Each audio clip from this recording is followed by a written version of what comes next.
মরশুমের শুরুতে টানা 6টি ম্যাচ হেরে দিশেহারা হয়ে পড়েছিল মশাল বাহিনী। আইএসএল পয়েন্ট টেবিলের লাস্ট বয় থেকে উপরে ওঠার জন্য রীতিমতো লড়াই করতে হয়েছে তাদের। তবে কোচ অস্কার ব্রুজোর অধীনে সময়ের সঙ্গে দলের পারফরম্যান্স উন্নতি এসেছে।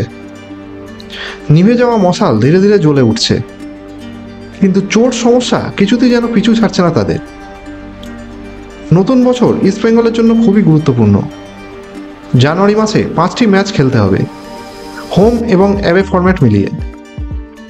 এর মধ্যে মুম্বাই সিটি এফসির বিরুদ্ধে ঘরের মাঠে ম্যাচটি অত্যন্ত গুরুত্বপূর্ণ।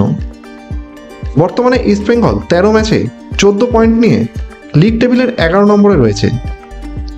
শীর্ষ 6-এর মধ্যে জায়গা করে নেওয়ার লক্ষ্য নিয়ে মুম্বাই সিটির বিরুদ্ধে 3 পয়েন্ট তুলে নিতে মরিয়া লালুল শিবির।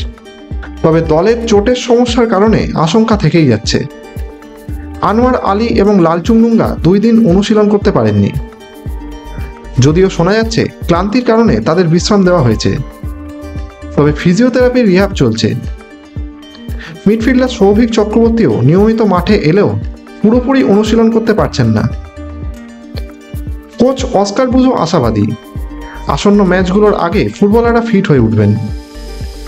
ইতিমধ্যেই হেক্টর ইউৎসে সম্পূর্ণ সুস্থ হয়ে উঠেছেন এবং মাঠে নামতে প্রস্তুত। তবে আনোয়ার ও লালচুংনুঙ্গার অনুপস্থিতিতে রক্ষণভাগে কিছু পরিবর্তনের সম্ভাবনা রয়েছে। নিশু কুমার এবং মার্ক প্রস্তুত থাকলেও মাধি তালালের পরিবর্তে নতুন কোনো খেলোয়াড় নেওয়া হবে কিনা তা এখনও চূড়ান্ত হয়নি। ডার্বি ম্যাচ এবং জানুয়ারির অন্য গুরুত্বপূর্ণ ম্যাচগুলোতে ভালো ফলাফল করতে হলে ইস্টবেঙ্গলকে নিজেদের সেরা খেলাটা উপহার দিতে হবে। মশাল শিবিরের আশা, আসন্ন ম্যাচগুলোতে ফুটবলাররা পারফরম্যান্সের মাধ্যমে সমর্থকদের মুখে হাসি ফোটাতে পারবে।